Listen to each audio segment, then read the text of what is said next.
Hello दोस्तों, good evening. सभी का स्वागत है आपके अपने यूट्यूब चैनल पर। मेरा नाम है रवि और आप मेरे साथ कर रहे हैं अपनी हिंदी की पेडागोजी की क्लासेस, जो कि सीटेट के लिए काफ़ी महत्वपूर्ण रहने वाली हैं।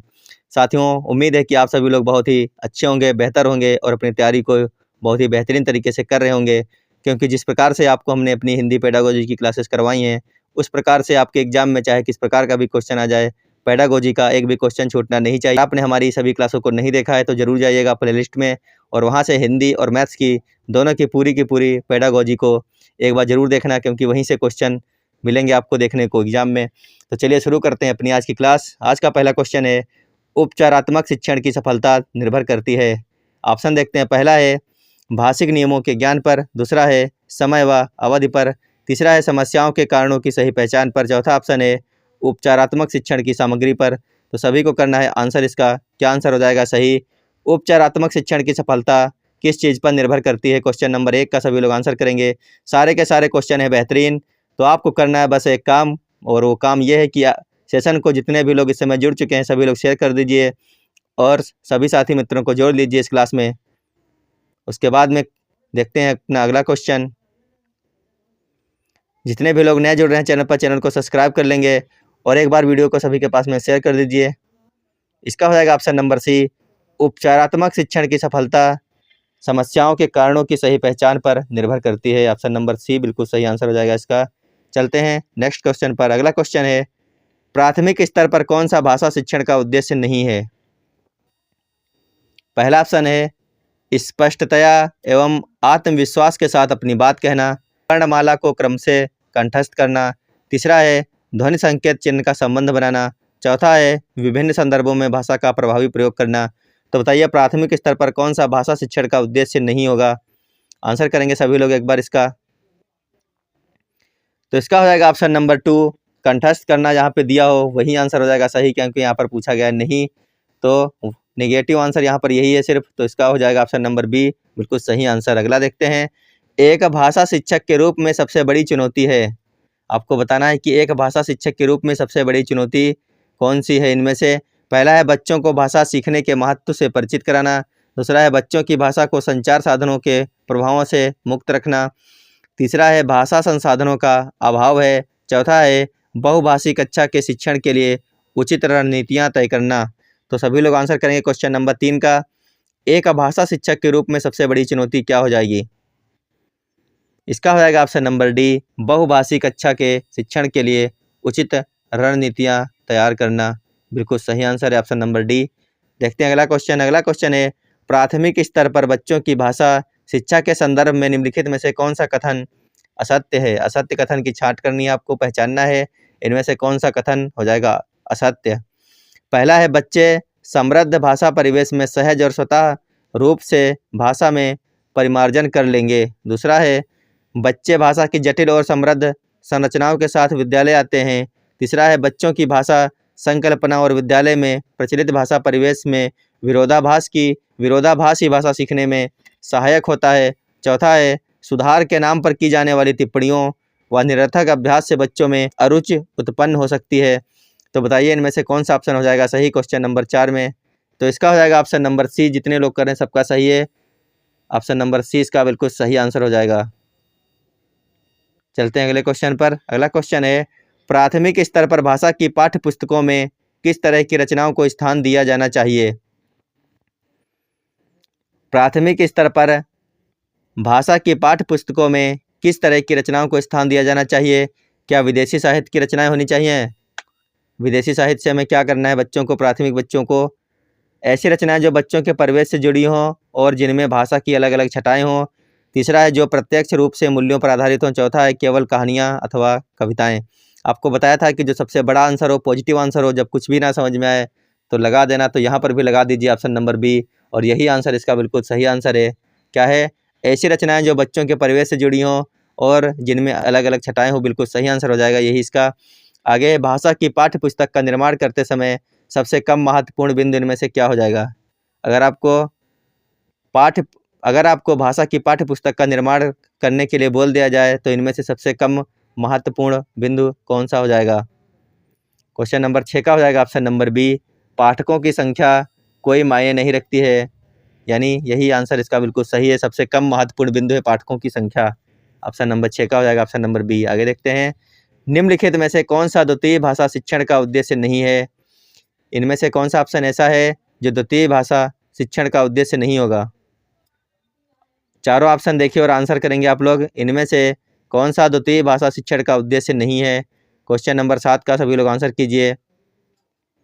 जहाँ पे आ जाए रटना, कंठस्थ करना, निगेटिव वर्ण यहाँ पे लिखे हुए आ जाएं, परिभाषाएं, व्याकरण, इस प्रकार से यहाँ पे दिया है। ऑप्शन नंबर बी को देखते हैं, हिंदी के व्याकरण के नियमों को कंठस्थ करना, यानी कि यहाँ पर पूछा गया है उद्देश्य नहीं होगा, तो इसमें हो जाएगा ऑप्शन नंबर बी, हिंदी के व्याकरण के नियमों को कंठस्थ करना। निगेटिव ऑप्शन और निगेटिव क्वेश्चन भी है, तो ऑप्शन नंबर बी हो जाएगा बिल्कुल सही। आगे देखते हैं, पढ़िए, शिवानी पहली कक्षा में पढ़ती है और वह मुझे आम बहुत अच्छा लगता है, मैं थक गई, आज वाक्यों का प्रयोग करती है, तो आपको बताना है। ऑप्शन नंबर 1 है, शिवानी केवल सर्वनाम का ही प्रयोग जानती है। अगला है शिवानी लिंग की दृष्टि से ही सर्वनाम का समुचित प्रयोग करना जानती है।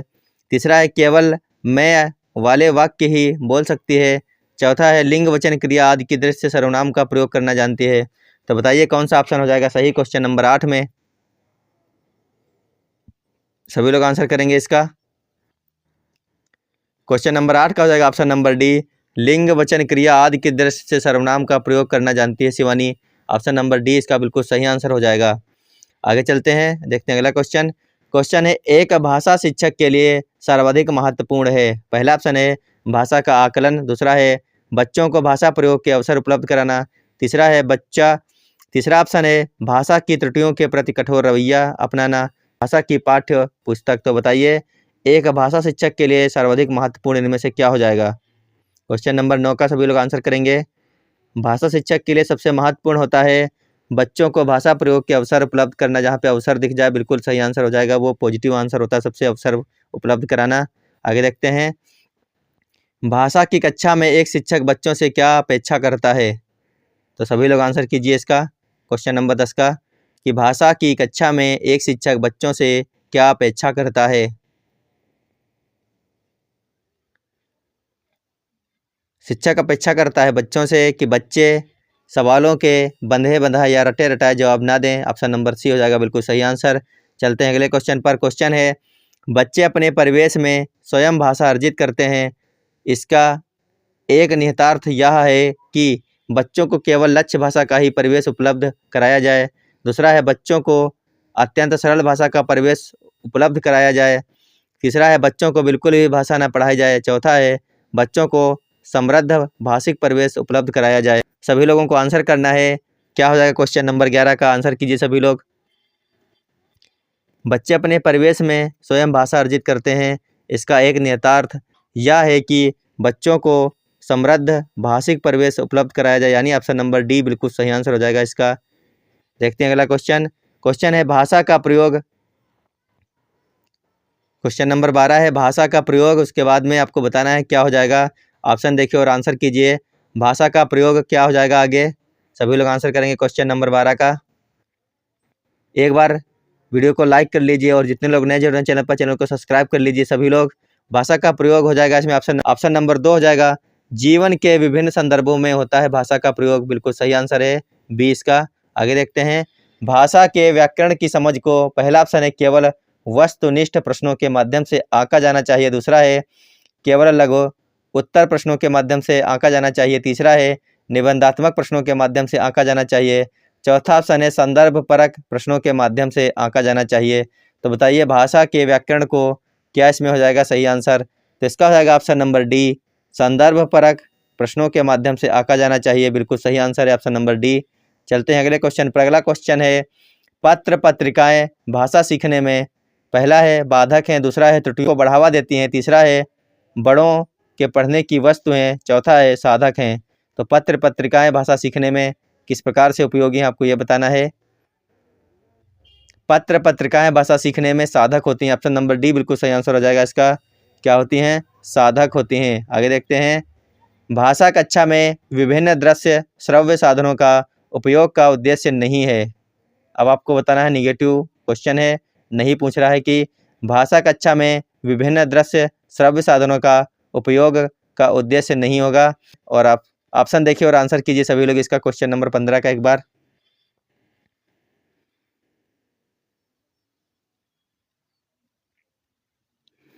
तो इसका हो जाएगा ऑप्शन नंबर डी, विद्यालय प्रमुख के निर्देशों का पालन करना। ये इसका सही आंसर हो जाएगा। क्वेश्चन नंबर 15 का ऑप्शन नंबर डी सही आंसर है। चलते हैं अगले क्वेश्चन पर। क्वेश्चन है, प्राथमिक स्तर पर हिंदी भाषा शिक्षण के लिए सबसे अधिक महत्वपूर्ण है भाषा प्रयोग के अवसर, पाठ्य पुस्तक, उच्च स्तरीय तकनीकी यंत्र या फिर व्याकरण के नियमों का स्मरण। तो आपको बताना है कि प्राथमिक स्तर पर हिंदी भाषा शिक्षण के लिए सबसे अधिक महत्वपूर्ण क्या हो जाएगा। जहाँ पे अवसर दिख जाए आंख बंद करके वहाँ पर आप लोग लगा दीजिएगा उत्तर। ऑप्शन नंबर ए हो जाएगा बिल्कुल सही, भाषा प्रयोग के अवसर बिल्कुल सही आंसर है इसका। आगे देखते हैं, कक्षा 1 और कक्षा 2 के बच्चों के लिए आप किस तरह की कहानियों का चयन करेंगे। आपको आंसर करना है, कक्षा 1 और कक्षा 2 के बच्चों के लिए आप किस तरह की कहानियों का चयन करेंगे, जो बहुत छोटी हों, जिसमें बहुत सारे पात्र हों, या फिर जिसमें 2 ही पात्र हों, या फिर जिसके शब्दों, वाक्यों और घटनाओं के वर्णन की शैली चित्रात्मक हो। तो आपको आंसर करना है कि कक्षा 1 और कक्षा 2 के बच्चों के लिए आप किस तरह की कहानियों का चयन करना चाहेंगे। क्वेश्चन नंबर 17 का हो जाएगा ऑप्शन नंबर डी, जिसके शब्दों, वाक्यों और घटनाओं के वर्णन की शैली चित्रात्मक हो। बिल्कुल सही आंसर हो जाएगा इसका ऑप्शन नंबर डी।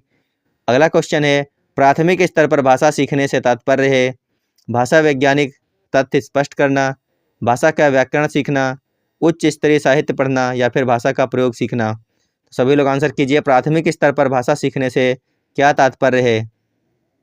प्राथमिक स्तर पर भाषा सिखाने से क्या तात्पर्य हो जाएगा, आपको बताना है। प्राथमिक स्तर पर भाषा सिखाने से तात्पर्य है भाषा वैज्ञानिक तथ्य स्पष्ट करना, भाषा का व्याकरण सीखना, भाषा का व्याकरण सिखाना, उच्च स्तरीय साहित्य पढ़ना, भाषा का प्रयोग सिखाना। तो बताइए क्या आंसर हो जाएगा क्वेश्चन नंबर 18 का। इसका हो जाएगा ऑप्शन नंबर डी, भाषा का प्रयोग सिखाना। बिल्कुल सही आंसर है ऑप्शन नंबर डी। चलते हैं अगले क्वेश्चन पर। अगला क्वेश्चन है, पाठ्य पुस्तक की भाषा। पहला ऑप्शन दिया गया है, पाठ्य पुस्तक की भाषा में बच्चों की घर व समुदाय की भाषा से मिलती जुलती होनी चाहिए। दूसरा है तत्समय प्रधान होनी चाहिए, तत्समय प्रधान होनी चाहिए।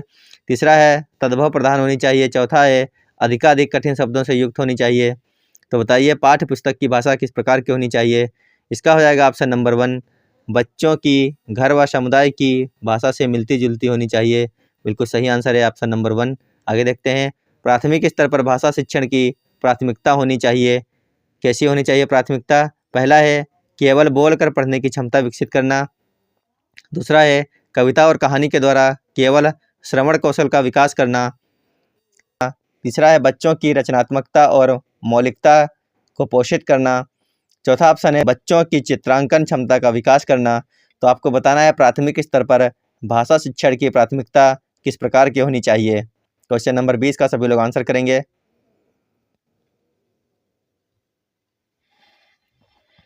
इसका कर रहे हैं जो लोग ऑप्शन नंबर सी, उनका हो जाएगा सही, बच्चों की रचनात्मकता और मौलिकता को प्रोत्साहित करना। इसका बिल्कुल सही आंसर हो जाएगा ऑप्शन नंबर सी। चलते हैं अगले क्वेश्चन पर। अगला क्वेश्चन है, भाषा के बारे में कौन सा कथन उचित है। आपको बताना है इनमें से कौन सा ऑप्शन ऐसा है जो भाषा के बारे में सही है या फिर उचित है। पहला ऑप्शन है भाषा अनिवार्यता है, लिखित होती है। दूसरा है भाषा नियमबद्ध व्यवस्था है। तीसरा ऑप्शन है भाषा व्याकरण का अनुसरण करती है। चौथा ऑप्शन है भाषा और बोली में कभी भी कोई भी संबंध नहीं होता है। तो बताइए भाषा के बारे में इनमें से कौन सा कथन उचित है। सभी लोग आंसर करेंगे क्वेश्चन नंबर 21 का। इसका हो जाएगा ऑप्शन नंबर बी, भाषा के बारे में जो दिया गया है भाषा नियमबद्ध व्यवस्था होती है। बिल्कुल सही आंसर हो जाएगा ऑप्शन नंबर 20 का। अब देखते हैं अगला क्वेश्चन। क्वेश्चन है, प्राथमिक कक्षाओं में रोल प्ले यानी कि भूमिका निर्वाह का उद्देश्य होना चाहिए। आपको बताना है प्राथमिक कक्षाओं में रोल प्ले का क्या उद्देश्य होना चाहिए। ऑप्शन देखते हैं। पहला ऑप्शन दिया गया है बच्चों को अभिनय सिखाना। दूसरा है एक पद्धति के रूप में इसका उपयोग कराना। तीसरा ऑप्शन है विभिन्न संदर्भों में भाषा प्रयोग के अवसर प्रदान करता है। और चौथा ऑप्शन है बच्चों को अनुशासित रखना। तो बताइए प्राथमिक कक्षाओं में रोल प्ले का क्या उद्देश्य होना चाहिए। सभी लोग आंसर करेंगे क्वेश्चन नंबर 22 का। सभी लोग आंसर कीजिए, देखते हैं कौन कौन सही आंसर कर रहा है इसका। क्वेश्चन नंबर 22 का जो लोग कर रहे हैं ऑप्शन नंबर सी, उनका सबका सही है। सी ऑप्शन सही है क्वेश्चन नंबर 22 का। विभिन्न संदर्भों में भाषा प्रयोग के अवसर प्रदान करता है। बिल्कुल सही आंसर हो जाएगा इसका ऑप्शन नंबर सी। देखते हैं अगला क्वेश्चन। क्वेश्चन है भाषा हमारे परिवेश में बिखरी मिलती है।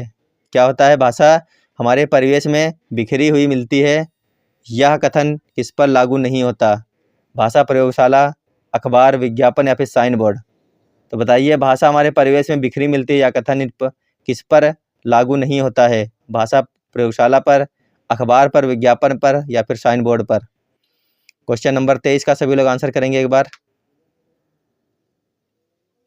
इसका हो जाएगा ऑप्शन नंबर ए। क्या हो जाएगा? भाषा प्रयोगशाला इसका सही आंसर हो जाएगा ऑप्शन नंबर ए, बिल्कुल राइट आंसर इसका। अगला क्वेश्चन है भाषा पढ़ने का प्रारंभ होना चाहिए। भाषा पढ़ने का प्रारंभ होना चाहिए। पहला है वर्णमाला से, दूसरा है कहानियों से, तीसरा है कविताओं से और चौथा है अर्थपूर्ण सामग्री से। तो बताइए कि भाषा पढ़ने का प्रारंभ कहाँ से होना चाहिए? क्वेश्चन नंबर 24 का सभी लोग आंसर करेंगे। भाषा पढ़ने का प्रारंभ कहाँ से होना चाहिए? आपको बताना है ये। तो बताइए कहाँ से होना चाहिए। सभी लोग बने रहिए, सिर्फ एक क्वेश्चन और बचा है। आज की क्लास में थे 25 क्वेश्चन, 24वां क्वेश्चन है ये, इसके बाद में एक क्वेश्चन और है। तो इसका हो जाएगा ऑप्शन नंबर डी। भाषा पढ़ने का प्रारंभ हमेशा अर्थपूर्ण सामग्री से ही होना चाहिए। बिल्कुल सही आंसर है ऑप्शन नंबर डी। आज का नेक्स्ट और अंतिम क्वेश्चन है ये। कक्षा में कुछ बच्चे लिखते समय वर्तनी संबंधी त्रुटियां करते हैं। एक भाषा शिक्षक के रूप में आप क्या करेंगे? अगर आपके क्लास के बच्चे लिखते समय वर्तनी संबंधी त्रुटियों को कर रहे हैं तो आप क्या करेंगे? पहला ऑप्शन है शब्दों का सही रूप लिखते हुए बच्चों को दोनों तरह के शब्दों का अवलोकन करके अंतर पहचानने का अवसर देंगे।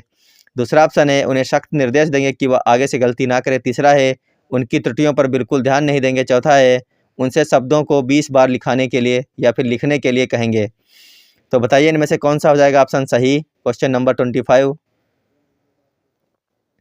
सभी लोग आंसर कीजिए एक बार इसका। तो इसका जो लोग कर रहे हैं ऑप्शन नंबर ए, उनका सबका बिल्कुल सही हो जाएगा। शब्दों का सही रूप लिखते हुए बच्चों को दोनों तरह के शब्दों का अवलोकन करके अंतर पहचानने का अवसर देंगे। जहाँ पे अवसर आ जाएगा बिल्कुल सही आंसर हो जाता है। आपको भी पता है और हमको भी पता है ये चीज़। तो साथियों आपको बताना है कि आज की क्लास आपको कैसी लगी और आपके 25 क्वेश्चन में से कितने क्वेश्चन सही निकले हैं। तो अगर क्लास अच्छी लगी हो और आप पहली बार जुड़े हैं चैनल पर तो चैनल को सब्सक्राइब कर लीजिए। बाकी सभी लोग वीडियो को एक बार सभी व्हाट्सएप ग्रुप पर भेज दीजिए एक बार, और वीडियो को लाइक करके जाना सभी लोग। वीडियो देखने के लिए धन्यवाद। Bye bye.